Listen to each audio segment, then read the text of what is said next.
Hello and welcome to another episode from the Real Talk and Revenue podcast. We have myself, Francesca, the accountant, and we have Jordan, the therapist, and we bring real powerful conversations around building revenue, building confidence, how the mindset works, all different discussions around to help others in business and in their personal life. So listen in, tune in, let us know what you think, ask questions along the way and we'll be sure to answer them. Enjoy. Budgets.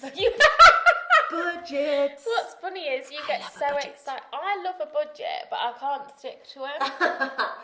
Right, so I can only go up. Honestly, I see this a lot. People are spenders, aren't they? Yeah. It's not a bad thing because it depends what you're spending it on, for example. Yeah. I'm the opposite. I had a chat with somebody that helps accountants. I know, I love that though, because you get excited about saving, and I do, but I'm just not boundaried enough with myself. But then would you think, so for example, would you take more risks in a business and spend in, I don't know, investing in something in a business easier than me then? I don't know. Because you're open to spending. Maybe, because I mean, as an example, do you remember when I first went self-employed, but I was doing it on the side? Yes. So I was working 3 days Moda. for the NHS. What was it called? The MOD. MOD. I was working 3 days for the NHS and 2 days private practice. Yeah. So I think I was only earning I don't even know, 6 to 10 grand or something a year? Yeah, not a lot As at a all. top up. And immediately I got you on board. Yeah, without even... And so that was like... 100 quid a month at the time? Yeah, 100 quid a month. That was before we went that registered as well. Yeah, and I was only making £500-600 a month in my private practice, but straight away I was like, well, that's an essential, so... Well, yeah, because to me I'm like, well, of course you would, but many wouldn't have done that. No, I know. Oh, no, I'm not earning enough. It's 100 quid a month! I know people in full-time private practice now, and they don't have a... And I'm like... Oh, no, don't say they do it themselves. They do! People don't get it. And think... It's on the forum all the time, like the CBT forums. Do I need to come involved? Do I need to get in these? Can I get in these forums and chats as an accountant? You can. Specialise in consultants. You can, but... Are they tight? Yeah. I don't think it'd be worth you. It might be for some. It might be for some, but I think others, they just want to pay a small fee at the end of the year to get it done. Like a couple of hundred and hope for the best. Yeah. And not really understand it. But again, it's that seeing the value of things, isn't it?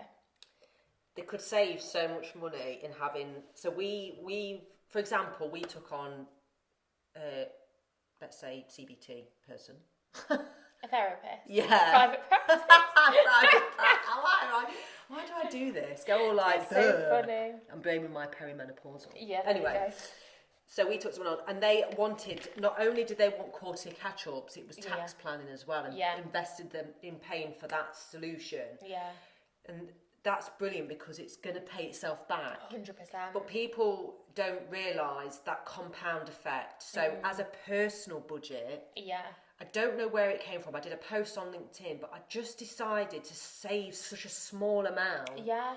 I didn't realise the impact of it adding up myself, but I just thought it makes sense to me to save. Yeah. For what? I don't necessarily know for sure. That's so But it's good, that though. little building habit. Yeah. And I wanted to be a person that can save. You have to tell yourself, I am a saver.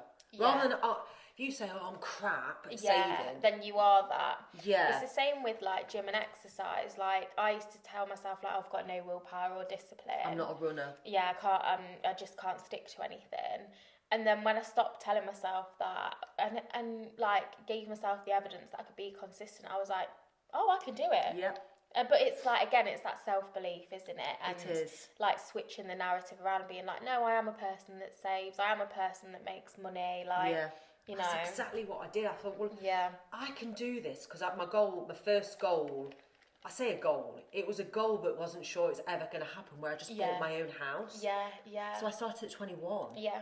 And it's I was willing to not, I hate the word sacrifice, 'cause it sounds so negative, but probably sacrifice 4 coffees a week and save that money instead, for example, buying the luxuries, because social media will be like, make you think, oh, I've got to get a Starbucks, I've got to go to that. Do you remember those days where like everyone on Instagram would have, it's still now, but there In was the a car. period of time, I think it was like when I was at uni and college, like 2013, do you know, people with their Starbucks cups, and you'd be like, oh, I didn't even drink coffee. No, like, and I used to have to like ignore that offer of going out. I wouldn't do it because I kept thinking, well, if I don't do it, the house will come through. But I never know for sure, and people don't believe that you can make money with no financial idea, let's say. So let's give you another example then. Child trust funds were about, they're not for you, are they, for your little one? I don't know. No, I don't think so, you'd know about it. So it's more like ISA things, isn't it now? Yeah. So the government years ago would give a child trust fund set up, let's say £500 when Bella was born, so that's 2005. And you chuck it in a child trust fund. For years, I put £5 in a month. Okay? That's it. And I had nothing. I was on tax credits and everything. And then I thought, well, £5 a month, and it just go out every single month. And so many times I wanted to cancel it, and I'd go, it's only £5, come on.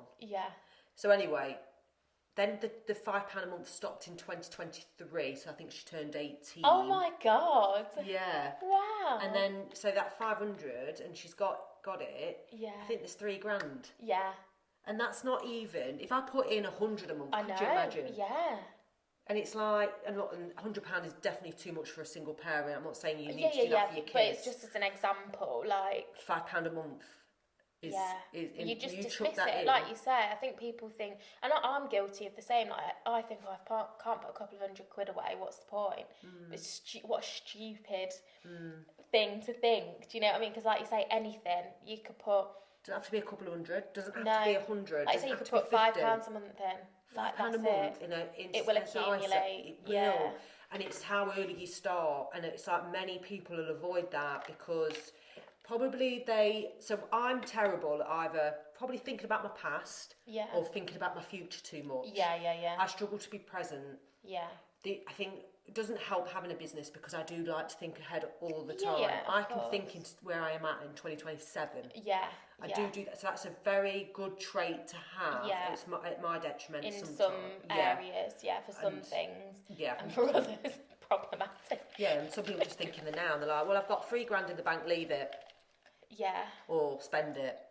And not think, well, how much of that shall I take from my wages?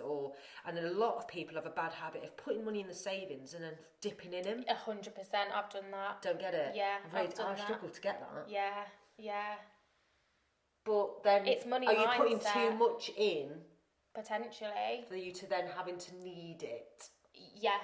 Potentially. I did that before when I was like single, working all the time. That could be a control thing as well. Like, ooh, I'm going into my savings. I'm dipping in, I'm dipping out. I've transferred in. No, it's mine. Because that's the same. I was putting money. like 200 a month into an ISA and 200 a month into a pension. Yeah, you were. And it was a lot. Like I was earning a lot more, but it was a lot. But then I was like single and like going out with my friends and stuff, like going on holidays and things. So I'd be like pulling it out. Like it's just more like up and down. Do you know what I mean? Financially, like. Yeah, I know. Rather than that stability. And it's like, I had a chat with this woman that helps build accountants' wealth, and thought, I'll have a chat, just to catch up. And she's so lovely. And she was like, you need to be putting 60 grand into your pension and out your company and all this, that, the other. And I was a bit like, I don't know if I want to put 60 grand into a pension now. So there's some breaths I'm like, cautious because is my business the pension? I don't know. It's like, hang on a minute, what do I want to be? See, in business I have to think very different to personal. And it's interesting that now I feel a lot more comfortable with money. I do think differently about it and probably not save as much. It's like you go to a busy person, they'll still get the jobs done. A busy mum, if you want anything doing. I love. Don't underestimate mums in business because it's amazing. Ridiculous. I do more now, than I did when I was single and childless. with like 10 minutes. Do you know what you do? You're like, right, I've got 10 minutes. And you can crack out like all sorts. 7 reels for your business in Yeah. 10 minutes, where I couldn't do that in 2 hours or 2 weeks. Because there was no sense of urgency. Do you know what I mean? I had so much sense of urgency when I started Future Cloud. I could crack out all. And that's so Don't get me wrong, I true. did loads, but like not necessarily prioritising the right things, or do you know what I mean? Whereas now, like, I'm always prioritising. It's so funny, like, even when you're off on maternity, it's like, what can I do while she's asleep that I can't do when she's awake? Those are the most important jobs for me to do now. Yeah. And sometimes that was rest, like have a nap, Yeah. or like read a couple of pages of my book. I can't believe I read a book when she was like a month old, but I did, because I was really interested in this book, and it was a money mindset book. Oh, I love a money mindset. I know.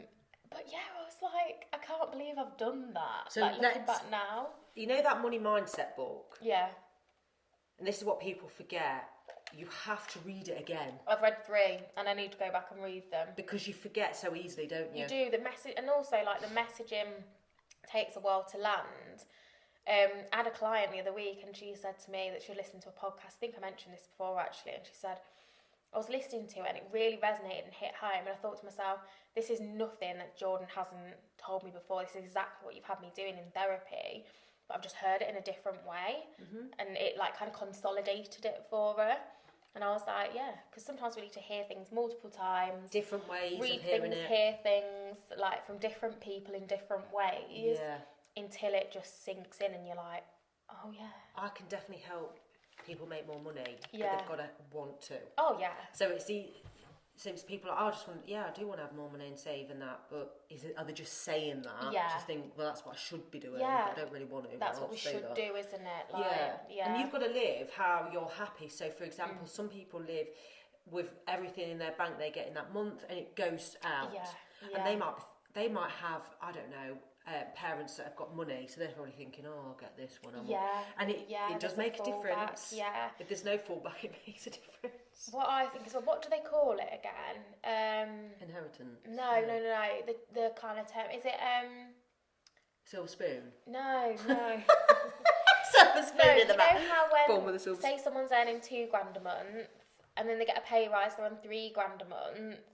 Yeah. Is it lifestyle tax or lifestyle interest or something? So people end up still with 0 in their bank, even though they've got because you live into your means all the time. Yeah. And you say to yourself, oh, if I just earned that much more money, then I'd be able to save. But you don't, because people get a bigger house or a better car, or they go out a bit more for meals, or they order in more. Yeah. And they're still at 0. That is so true, actually, and I find that interesting. I can't remember what the term is. It's something like lifestyle inflation or something like that. I think, yeah. And also, if you did earn an extra £1,000 a month, wow, for one, you could put that straight into your mortgage if you really thought ahead again. But you don't have to. I'm not saying that. Yeah. It depends on your goals, outcomes. So me and Steve have paid, you know, where you can pay an extra 10% off your mortgage. Yeah. We did that a couple of years ago. We was in a position to, and was going to do it the following year until I used all my money to buy Future Clouds, full share ownership, bought my business partner out, and things change. Yeah, of course. And also, businesses are very good investments in theory if you've picked a good field, let's say. But it still makes me think, oh, have I made the right thing here? And done all this, that, the other. I could have paid my mortgage off, and you know, when you think like that. But at the end of the day, you just got to think about some mini goals, because it can be so overwhelming. Yeah, absolutely. Like, I want £1,000 in my savings by the end of the year. So not to easy go to on do. holiday, not for this or that. Like, just like we got some financial advice. Obviously, we're both self-employed now, and pensions and stuff. That was really helpful. Yeah, good. And he was like, don't think about pensions yet. You need to do this, this and this first. I love that. And he talks about like an emergency fund, which is very that's common. what I talk about. And saying like you want at least like 3 months worth of like all of your bills saved at all times. So that's our first goal was getting a will done, which we've done. Second is the emergency fund, so we're working on that. So we have this figure that we're working towards, and then we'll work towards the next one, and then it'll be pensions when that's solidified. Do you know what I mean? So when will you have hit that first goal then? I don't know. To write it down. That's it. Many people go, oh, unlimited supply of time. Yeah, it's not, is it? It's You're to be gonna able to say struggle. like 1 or 2 years, like, and therefore, like you say, working out how much is going in a month. Do I need to pick up a couple more hours a week, which I'm very resistant to? Well, it's true, isn't it? And people will go, no, how much do you want to save a month? £100. But they will go, oh, I've not done it this month. Well, what have you bought then instead of? Think about your outgoings. Yeah. Oh, I've just bought breakfast out. Yeah. I would never have bought breakfast out for years and years. Coffee out, no. And I think that Flash cars, no. That's the right attitude. And I think we live in a world now where we feel like these things are important or more important than financial security, and then they're not really. But for some people, it feels like they are. It's that, like you say, the short-term vision of like, well, I want it because I don't feel like I look good enough when I go out, or I don't feel like, you know, this or that, especially when you're younger. But like older generations are guilty of it as well. Like, I want this, I want that. Yeah. And it's like, all right, why though? And then what about when you do have it? What's the cost of it, like you say? But what, like, you could get to pension age or whatever and not have anything to show for it because you spent your money on a load of clothes or looking decent, you know, and all then the time. You're going to have to work until you die. Basically. And I will refuse to do that. Yeah, I think this is the value of like financial planning and getting advice as well, is actually looking at those things. I think a lot of us, we don't like to... You think, oh, it'll be all right. Like, I think back when I'm older and it's like, it's too late then. You've got to think about it now. You've got to do it now. And when you do sit down and do it, you look at it and you get advice, you go, oh yeah, right, okay, well... This is manageable. Yeah, because our financial advisor, he was like, this is like a very basic standard of living. You want at least this in your pot. This is a comfortable level of living, which I'd definitely recommend for most people. You want this amount in your pot of retirement, and this is like a very, very good standard of living, is this amount in your pot sort of thing, and X amount a year. And it's just so helpful to be like, right, okay, well, where's the benchmark then? Yeah. What does that look like on a month-to-month basis? And it's too easy to dismiss that and go, wow, got ages yet. And it's like, oh no. I know, time flies. Yeah. And it really does. And it's like, the first thing you could do is, for budgeting, is literally write down all your expenses and really be clear on why you're always in the red, for example. Yeah. And same in business, like, think about what you need to work backwards and start off, what do you want to take out of your business? Yeah. Then work up from there. Yeah. Because there's no point in running a business that you kind of like constantly not making any money, for example. Yeah. And it's like, you need to do something different now. If something's not working, try it for a good length of time. Yeah. But if it's not working, change really Definitely. quickly and figure out another way. Ask people for help. Get in the right rooms, for example. But sometimes you need to know when enough's enough and you're not hitting your financial goals. Yeah, absolutely. You can't. So my first thought when I was in my 20s was, how do I stop relying on ex-partners or child maintenance, for example? Absolutely. Because they dangle a carrot in front of me and go, oh, well, I'm not paying. I've had all that before, and it was a really stressful time, I'm not going to lie. And I thought, I need to do something for myself and the children. What does that look like? And it is just small like, say things. that might be a part-time job to start with, mightn't it? Yeah, it was, like, you know, when they're in nursery or school, like, I'll earn my own money, and then if it doesn't come, at least I'm not like fucked, basically. I can't pay my bills or whatever. Yeah. Just enough for that, and then you work up from there. And sometimes you have to think, what is it all for? Yeah. Because it's like I said to Steve not so long ago, if I got ill, would I live on regrets? You know, where you think, oh, God, I had to really graft. Because I have had to graft. Oh, I'm yeah. not going to sugarcoat it. Absolutely. Running around after everybody all the time. Yeah. But I absolutely love a purpose. Yeah. It's finding your purpose. Yeah. And it's like, oh, I've got it. Which isn't obvious for everyone. I think it's really hard because there's a lot of narrative around like purpose and like finding your passion and your purpose. And for some people, they don't know what it is, do they? It took me years. And it's hard to know, isn't it? I feel like in a way I'm quite lucky because I kind of like fell into my like passion, or one of them, quite early. And then like I took a kind of weird windy road to where I am now, and I just like love helping people. Do you know what I mean? And the right people though. Yeah. Do you know when you was having people that you wasn't aligned with because you felt you had to? Yeah, absolutely. And I think that can change with seasons as well. What you start out doing and enjoying, and then that can shift and change. So it's finding what you just really enjoy. And you're the same, like you're not in a traditionally like helping profession, but you are creating like you're helping others with, you know, their like financial needs, their tax, you know, worries, concerns, like tax efficiency. And that's needed. Like you help people with that, you support people with that.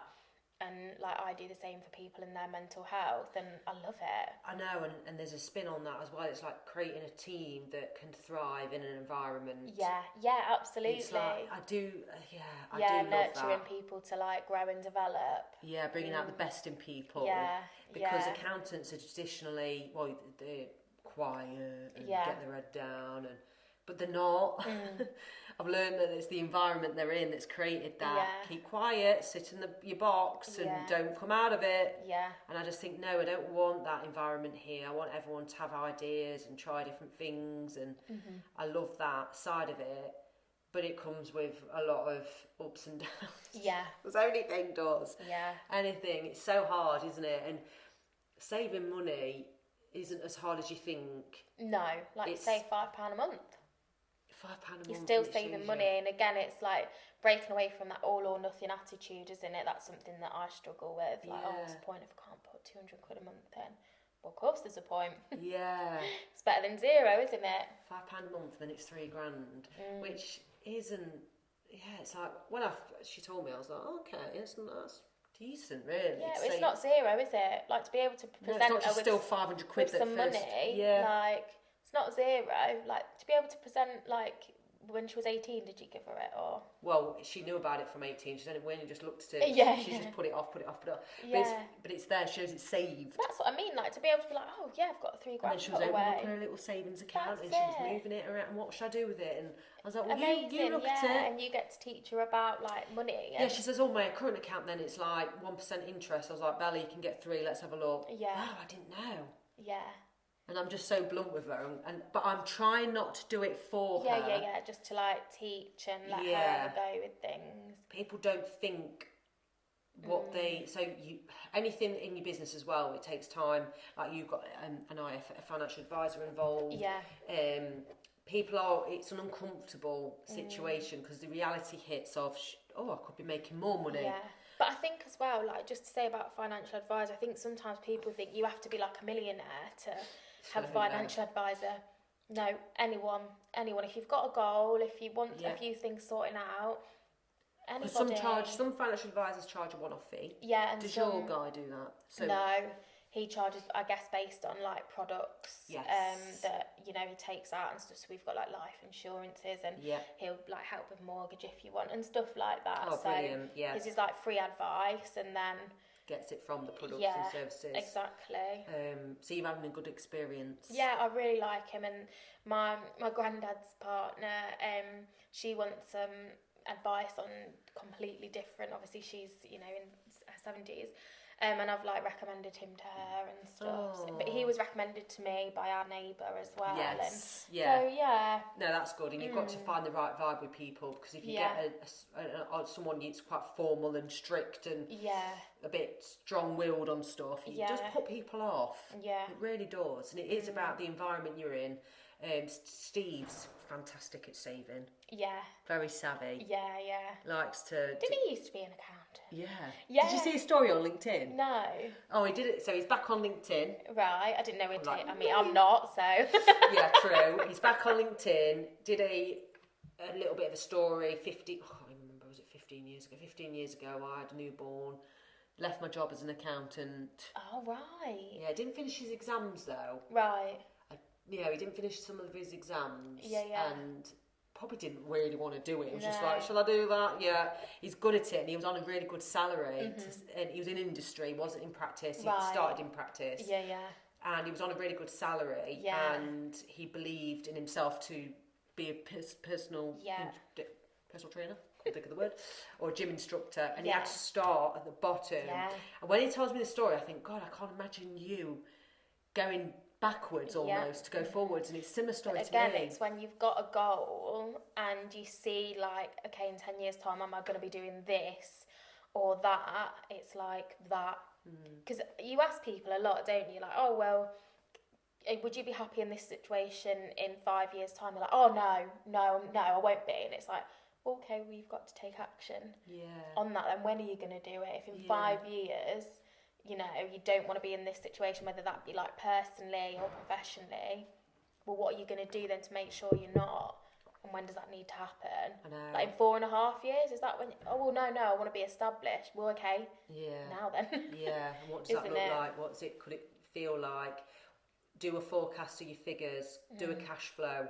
Do a personal cash flow. Yeah. Personal cash flow. I used to write my outgoings out every year and refresh it and go, right, add up my income, less my expenses, what's that leaving me? Out of that, what am I saving? Don't touch it, restrict yourself then if you have to. And it wasn't easy, it was really tough, I'm not going to lie. And I'm grateful that I had a bit of child maintenance. Oh yeah, some women don't get that. Yeah. But there's still ways and means. But it's really tough out there when you're a single parent. Yeah. So absolutely. Massive respect to anyone that's doing that. But I hope this has helped people. Got their heads thinking differently. And if you want any recommendations, please get in touch. Yeah, let us know. See you later.